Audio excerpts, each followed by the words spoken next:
There we go. And we're ready, brother. There you go. Hey, everybody. Of course, we are live. Hey, everybody. sPidA here, of course, coming soon podcast, being joined by Robert Parham, man. How are you doing, bro? Doing great, man. Thanks for having me. No, man, thanks for jumping on. I know as far as time frame, I didn't know you were in California. So, of course, I think we're 2 hours ahead.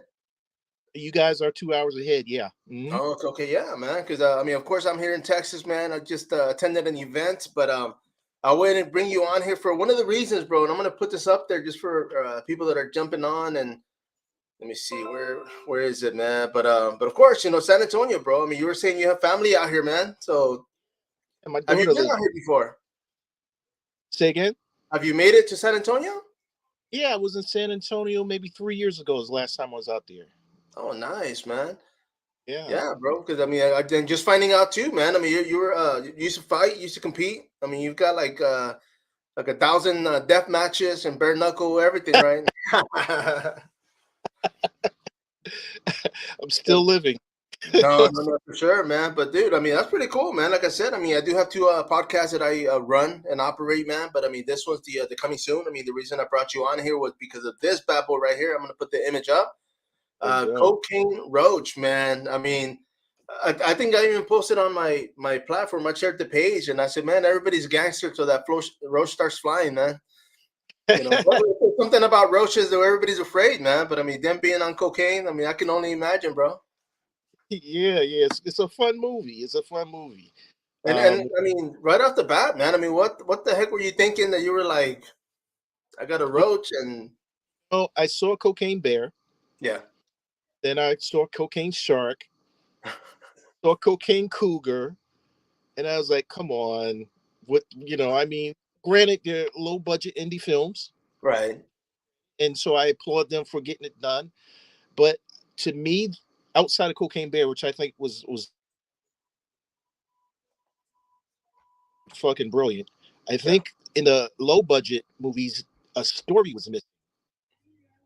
So I wanted to make a movie about that we can relate to, because everybody can relate to Roach in some shape, form, or fashion. Oh yeah. But I wanted to make a story and not have the roaches as the centerpiece. Right. Also, it has some depth to it. So yeah, we got some depth to it. Nice. We got some. When the podcast is over, I'll show you a scene, and you'll see what I'm talking about. No, for sure, man. Because I mean, of course, you have a teaser on the page itself, man. So I watched that, and I'm like, okay, there's a little bit of action, a little bit. People are getting a little frantic because, like I said, man. I mean, I can be brave, man. I'll fight anybody. I'll fight a bear, man. But you throw a roach at me, and I might start running.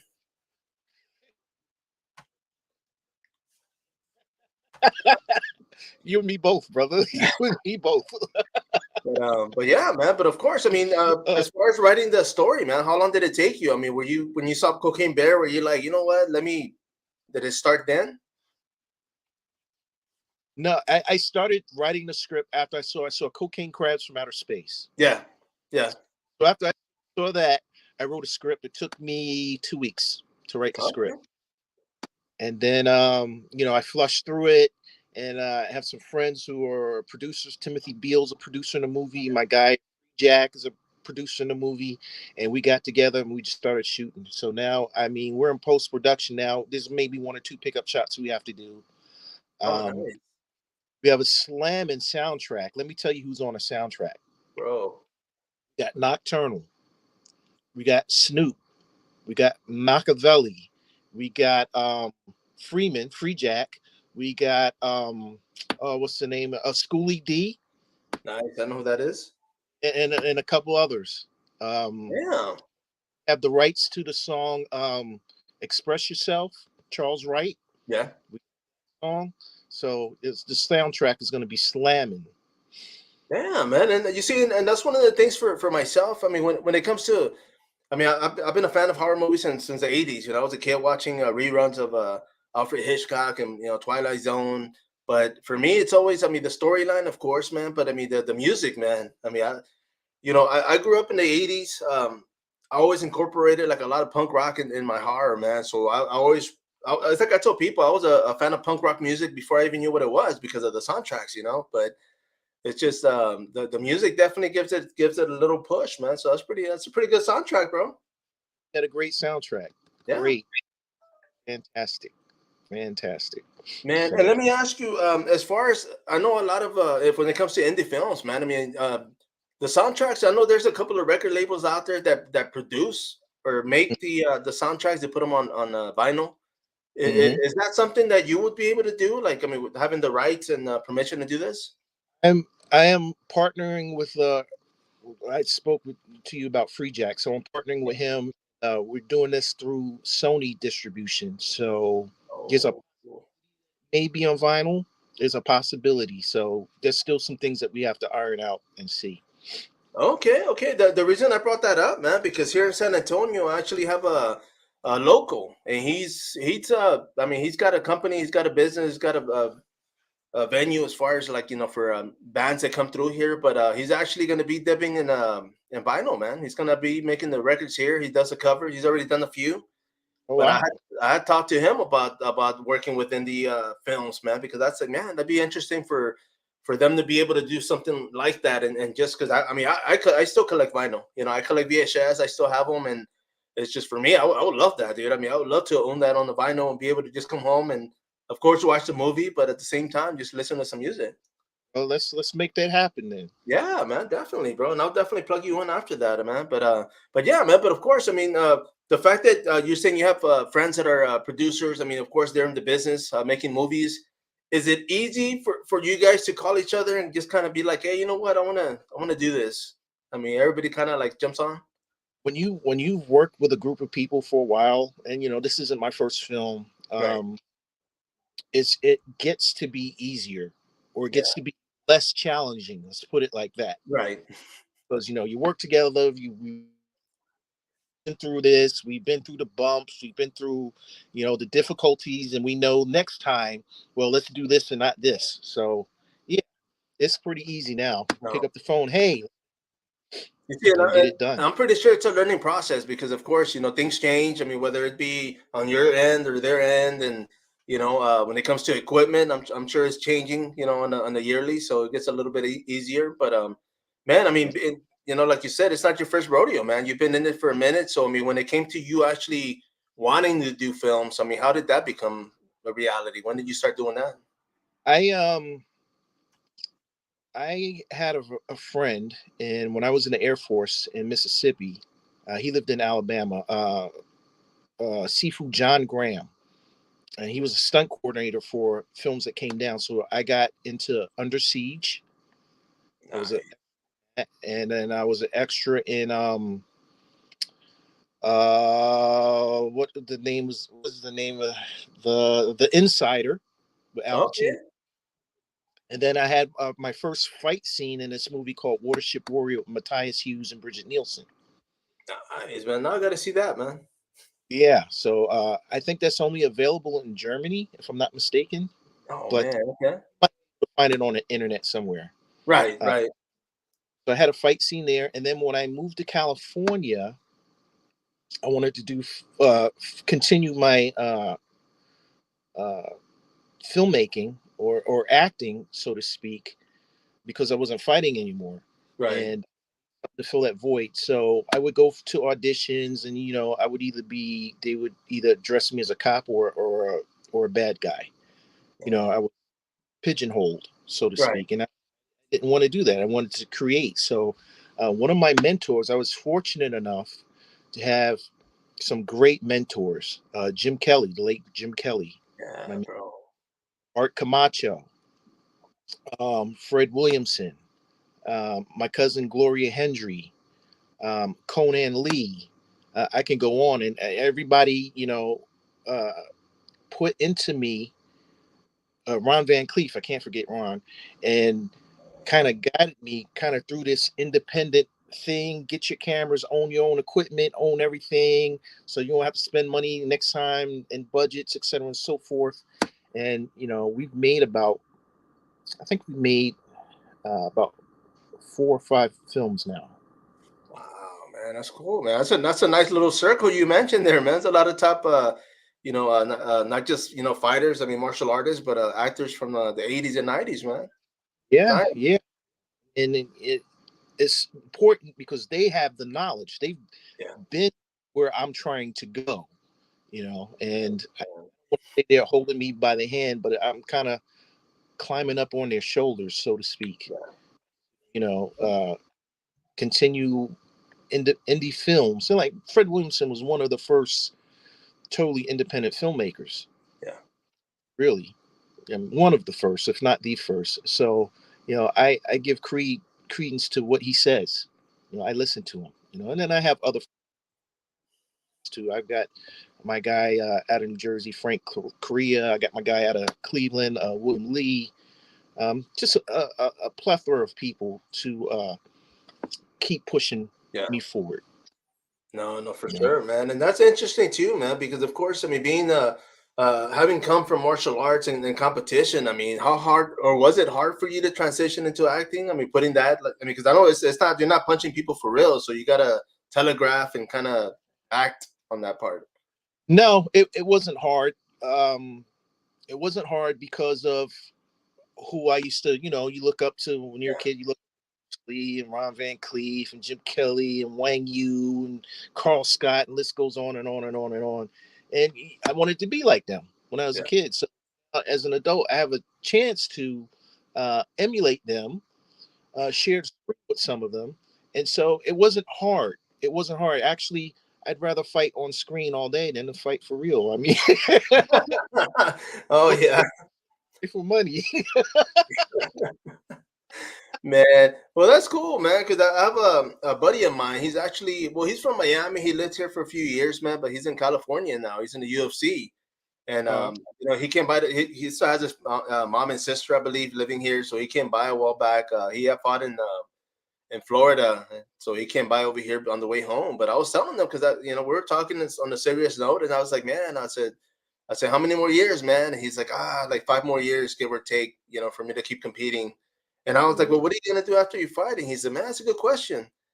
And I yeah, was you like, got. yeah, well, you're in California, man. I mean, don't you know like movie makers? And he's like, yeah, actually, I do, man. And I said, bro, well, why don't you start getting into film, man? I mean, That's the it's thing. like, Got to make that transition because you can't, as a competitor, you can't fight forever.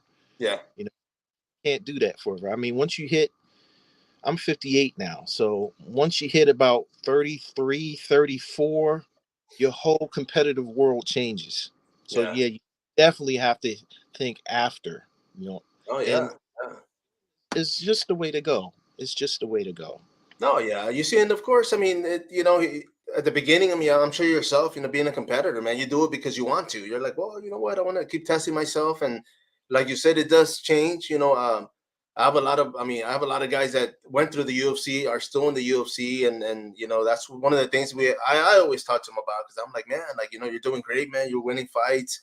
Everybody wants to be a world champion, and it's just, I mean, whether you're in Yeah, the top 15 or not, I said that's still a mountain you got to climb. It's like I hope everybody makes it. I hope they get their to touch that gold and make something with it. But in reality, it's like, hey, if you don't make it, if something else happens, life does happen. I said, what else do you want to do? What do you want to look at? And that's something I'm sure. I don't know if it's like, I mean, for yourself, was it kind of like, okay, well, when you start thinking like that, was it like, okay, getting ready to hang it up, or does it change? Would you think as a fighter? no, me, no, because I I had this kind of planned out all along. Oh, nice. Okay. Like, deep in the back of my head, at the time I was running a martial arts studio, several martial arts studios, and I was competing and I was fighting, and I knew I wasn't going to do this forever. Yeah. I knew, I knew that I wanted to make independent films. I knew that I wanted to make action independent films. I didn't know I was going to wind up doing horror and drama as well. Yeah. So the transition wasn't that difficult. What was difficult, excuse me, I think, is making the transition from an actor to a producer to director. Uh, That was a challenge.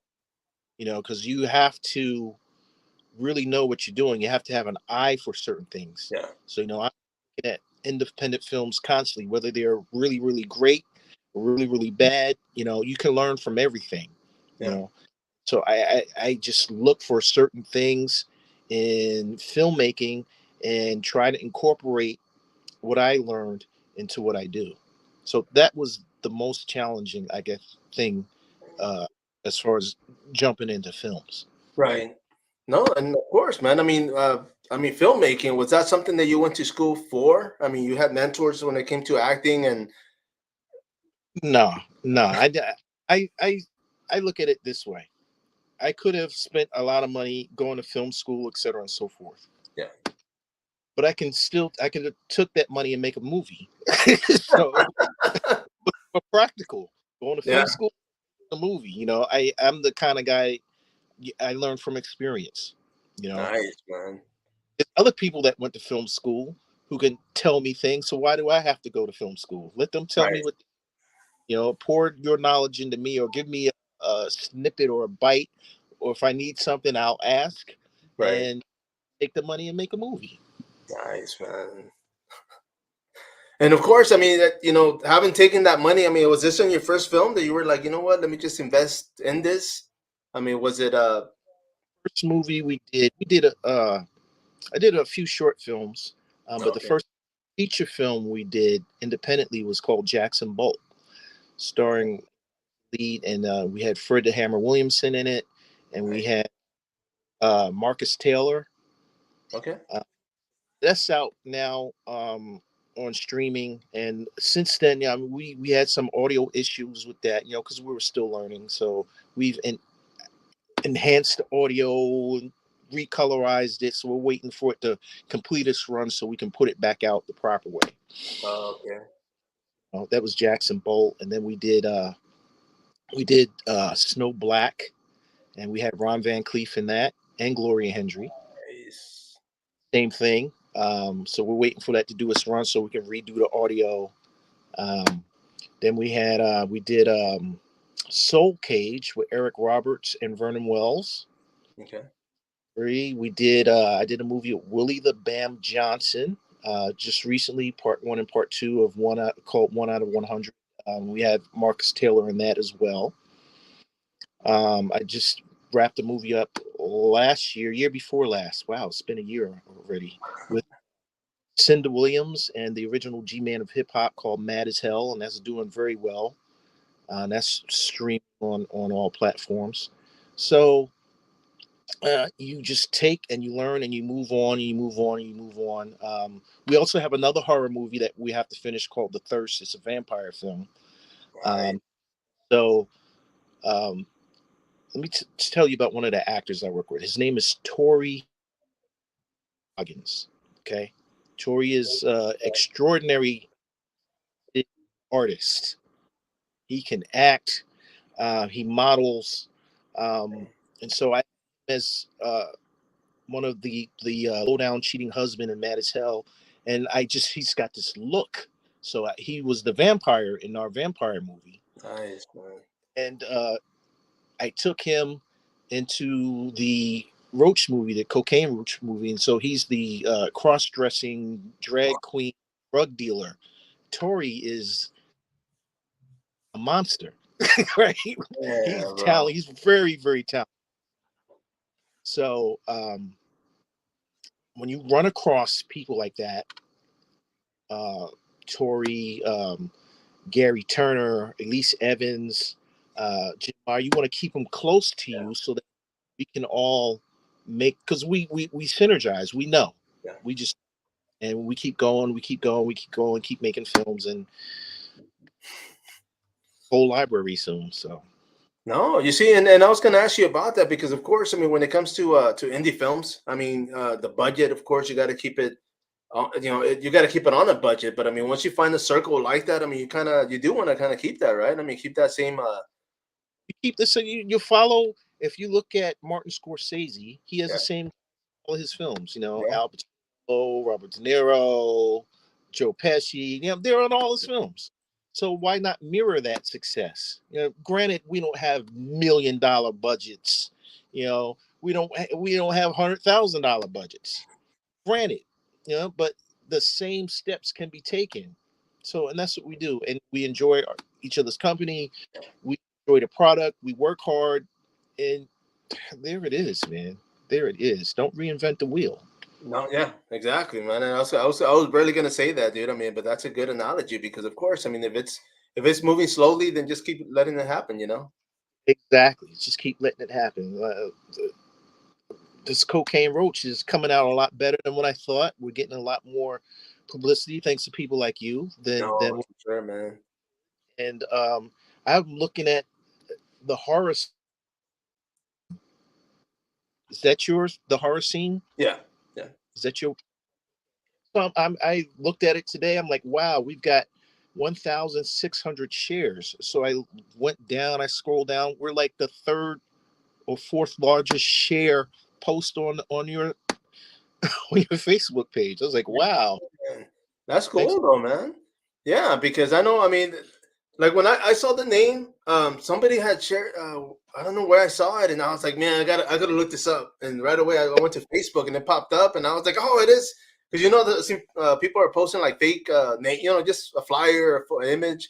So when I Uh, saw it, I looked it up, and the page popped up, and I said, oh, damn, it is a film. I said, okay, cool, man. Like, I just had to hit you up or hit up the page, of course, and see. But man, I mean, of course, as far as the crew that you have now, I just have saved this one image right here. But yeah. tell me about this right here, man. Well, this is Lawrence Hilton Jacobs and Todd Senafonte. So Todd, let's talk about Todd. Really, really good guy, really great actor. He is John Claude Van Damme's stunt double. A lot of people Oh, don't know. damn, I did not know that. If you look at him really close, he kind of, or from a distance, he looks like Van Damme. Yeah, Here, dude. these guys are sitting in the movie theater. They're watching a movie, and I created this. Well, actually, my girlfriend created this character called Diva Big Deal. So they're watching this movie, Diva Big Deal, while the drug queen is uh is directing her two clients to wait at the stash house for the money. So there's a movie within the movie. Yeah, Is there's that a what you're movie. telling me? There's two movies and a TV show within the movie. Oh man. Okay. Well, let me ask you this: Are those going to be spin-offs soon? Maybe. Dude, Yes, dude, I love that. Okay. we already started writing them. And so what I like to do is I like to plug little things. You'll see little things like go. Can you go back to that picture? Yeah, yeah. He doesn't have it with him. Okay, here's another picture. In the movie theater, they're eating Parham potato chips. Okay. And for breakfast, the main character's daughter's having Parham puffs. It's something we brought from another movie. Um, Oh, the Diva Big Deal TV show and movie part one and movie part two are going to be spin-offs. nice. Keep I like everything that. in our own universe. Just like Marvel. It's like a Marvel universe. So we Yeah. have a universe, and everybody interconnects with everything and everybody else and other characters from other movies. So I mean, throughout the movie, I mean, and I'm sure are the other ones gonna have, I guess, what are called Easter eggs? I'm like little.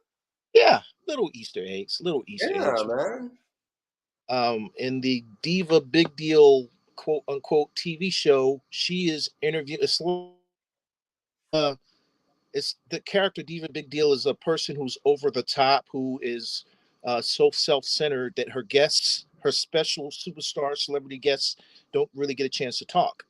So one of the guests we have is from George Clinton's P-Funk All Stars, Ron Cat. Nice. So he also is on the soundtrack. So he's uh, Diva Big Deal is interviewing him, and it's hilarious because he he just gets to say like 3 or 4 words at a time. She continuously hilarious. Man, bro. You see, and I'm already. I mean, I'm interested in this movie. I mean, the name itself. I mean, like I said, I mean, roaches, man. My nickname, I kept it. I used to train in jiu-jitsu myself. I was a jiu-jitsu stylist back in 2000, before the term MMA came out. We used to use freestyle fighting, cage fighting and all that other stuff. But sPidA was Hey, actually yeah, I was at a seminar here with Professor Carlos Machado, who's in Dallas, and I got to roll with the guy, and I'm doing like a cartwheel guard pass and a alligator roll. I mean, I was all over the place. And the guy's like, hey, he's you're like a spider. You got 8 limbs, like, I mean, he was just like a play me, I mean, I couldn't do anything against the guy, man. But I kept it, man. I said, Spider. I said, okay. I said, I'm gonna keep that, man. And it just stuck with me. But yeah, man. I mean, but yourself, being a martial artist. I mean, you see, you competed in mixed martial arts once. I mean, once. was that more for you to test it? I mean, because obviously, I mean, you were a stand up fighter, right? You wanted to kickbox and It was more for me at the time. I was going through things in my personal life, and like Rocky said, I had stuff in my basement. yeah, Had to get some stuff out of my basement, and then fortunately, I was victorious, and that's it. That's it. No one more. and done. No more. Because I was so sore the next day. I mean, it doesn't in the cage or the next day because you're using muscles used Yeah. before, and wow, my back, my neck, and my back. Everything hurts. You know. Man, but let Oh me ask you man. So this, yeah, because being a martial artist, being a former competitor, a fighter, when it comes to like, I mean, there's still a lot of stuff that pops up, man. I mean, one of them being that slap fighting. Of course, Dana yeah. White, money behind it. What are your thoughts on shows like that? I'm not a big, when people stand there and let people slap you. Yeah, I'm a big fan of that because it really doesn't test your resolve. It doesn't test, you know, how you would react to something, a challenge coming to you. You have to stand there and take it. I yeah, mean, you might as well let your dad with a belt. I mean, to me it doesn't prove. There's no, there's right. no, there is no me to me. There is no skill in that. Where's the skill? I don't see the skill. I just No. don't see it. And let me ask you, because of course, I'm sure in some of your films, I mean, there are fight scenes. There are, I mean, have you thought about making a movie like as far as based, like maybe not necessarily on yourself, but using a lot of the stuff that you went through when it came to training, when it came to competition and everything else? I have a script called Sensei. Okay, okay, Without giving too much of it, my the character's martial arts teacher, of course, is the wise guy who knows everything and hands all his knowledge down to him. But they wind up meeting at a tournament that the student was not supposed to go to. oh, okay, So that there's uh, a lot of uh, biography. right, There's a lot of the way I used to train and things I used to go through. And so one day we're gonna do that. One day nice. No, we'll. well, for sure. I mean, because I mean, one of the things, and it's just like I told these guys that I know that compete, and like I said, some of them are in the UFC or have been. But I always tell them, I said, man, I mean, these are hours and hours of training, technique, of putting yourself through all this. I said, it's an investment, man. I mean, you got to take care of it and Yeah, use it for something, not just like, okay, well, I'm done fighting, I'm gonna go work at McDonald's, or I'm gonna go work. I mean, like you said, I mean, getting into film, dude, that one makes perfect sense. get into films or pass that knowledge down. If you're not a teacher, write a book. You don't do book, Yeah, do videos, do seminars. I yeah. I my last kickboxing fight, the only one I lost, I fought Patrick Berry. Oh, Remember? damn. Okay. Yeah. So Pat, I think he knocked me out in the fourth round or fifth round. Really, really, really cool guy. But Pat went on because before we fought, Pat was okay, Yeah. the okay fighter. He still had some doubts about himself, but then he went on to become a monster. Fought in the UFC a couple times, and now not fighting anymore. He's training. Yeah. You know, for the fighters who don't want to just take their knowledge and make it stale and stagnant, train some, get a charge, train somebody to be the best that they can be. Yeah. That's what I say. And once again, that's just my opinion. No, no, yeah, but I mean, it makes perfect sense, though, man. Because I mean, and nothing wrong with it. You know, there's fighters that, I mean, they do become something. They get companies, and you know, they use that same, um, as far as like being like strong willed and strong, you know, to start a business and go forward. So that's great, man. But my Right. thing, the only thing I have, I guess, an issue with is like when they just kind of like, oh, okay, well, I guess I'm just, you know, I'm not gonna fight anymore, and they just start working. You know, I mean, definitely use all Yeah. that time. You know, use all that. You know, because I mean, I'm there. I've done photos. I've done coverage when these guys are training and stop by there, and I'm like, man, these guys. I mean, you know, getting their ass kicked, dude. I mean, just training for a fight, and I'm like, damn, you know, like it's just a lot of you know, you put your body through, like you said, you wake up the next day, it's sore as hell, and it's like you gotta do it again, you know? Lots of blood, sweat, and tears. And Yeah, from the UFC, I was, one of the people who was with the UFC from when there was no rules, no weight, no, so I had the opportunity to train with Oleg and Guy Mesger and Anthony Macias and Dan, nice. way back in the day. And today, they don't, Lord, they're doing stuff. Yeah, They're doing seminars. They're teaching other people. yeah, They their skills just erode. Even myself, if I'm not doing fight choreography, I teach private lessons. yeah, You know that keeps me sharp as well. You know, exactly. Definitely.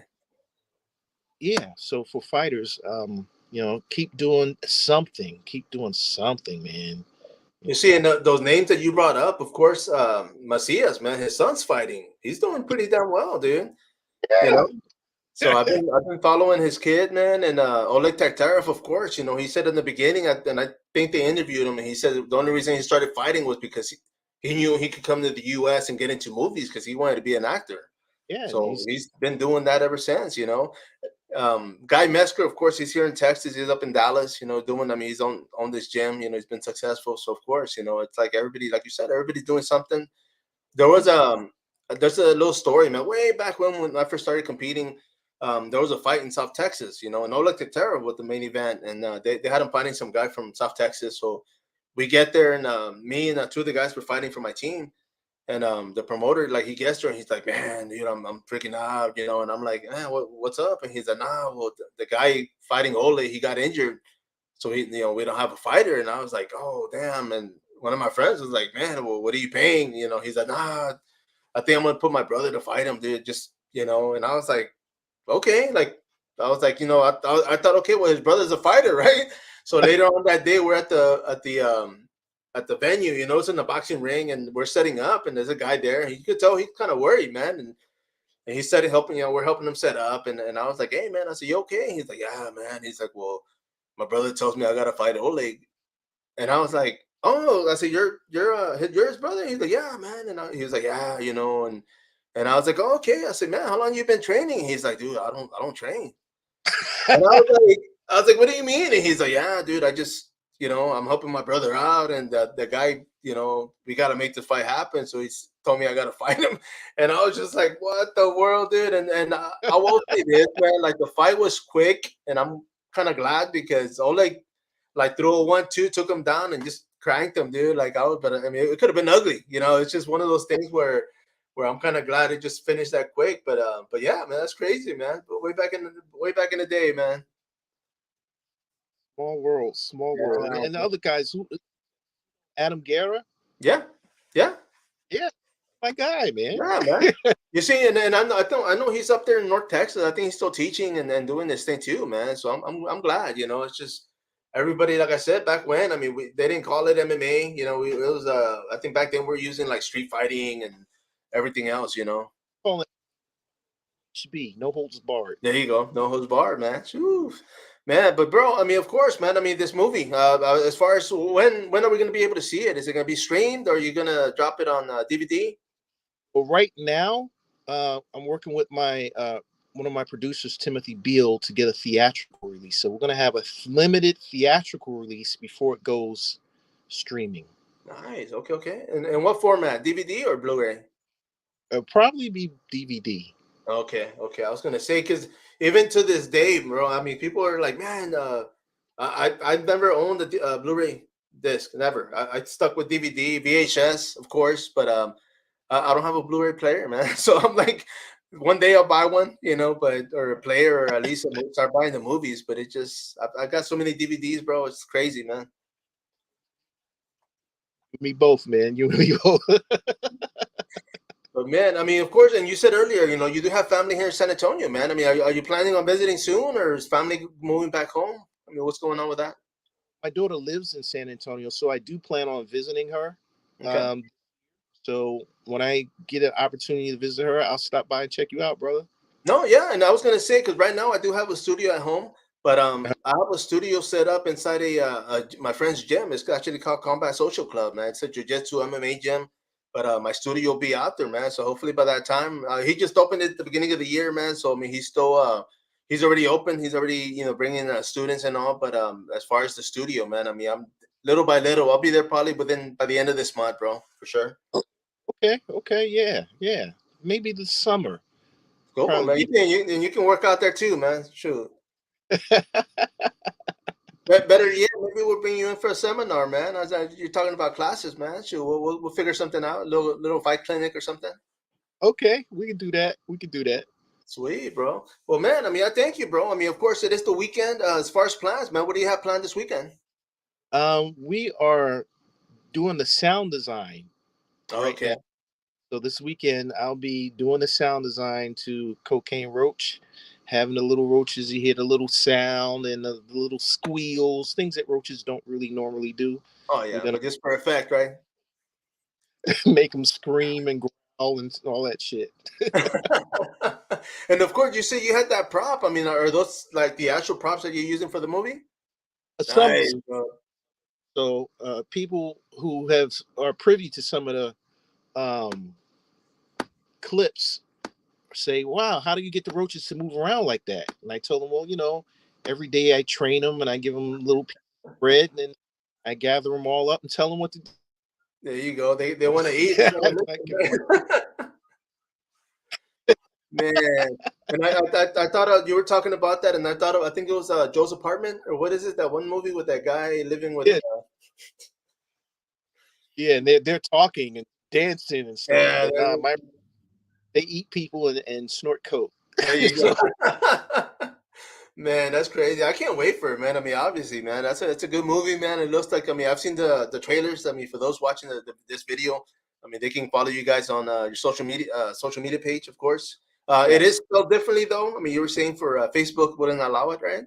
yeah, Facebook wouldn't allow us to spell out the word cocaine properly. So if you go on Facebook, it's cocaine, Cocane, Roach. There you go, man. And of course, man, and I'm definitely, I'm gonna finish this off, but I'm gonna don't hang up, bro. I'm gonna talk to you about that, my friend's company. I mean, about maybe, if you want to try to see what they can do as far as releasing it on vinyl, man. Not just that, but maybe even future projects. Cer- Sweet. certainly. Appreciate you, man. Of course. Anything you want to add before we wrap this up, bro? No, just everybody live well, prosper, and when Cocaine Roach comes out, please support that. Please support independent films, Yes, whether they're sir. good or bad. Out here struggling, trying to provide quality entertainment the best we can, the best we know how. So No, no. support indie films. Definitely, man. And of course, I mean, I always do myself, man. I mean, this is what we live for, bro. I love indie films. I love low budget films. I love, it's one of my knacks. I definitely got to support it, man. But of course, everybody out there, of course, follow the guys, follow their page, follow their work. Once again, sPidA here, coming soon podcast, San Antonio, Texas. Till next time, follow up.